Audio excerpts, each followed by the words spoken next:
ตะเกียงเจ้าพายุกระเช้าเล็กสวีเดนครับออ t ติมัสครับ300ของเพื่อนสมาชิกส่งมาทำระบบครับ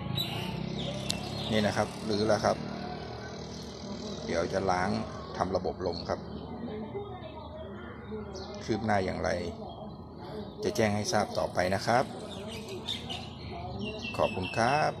ที่ติดตามคลิปจนจบ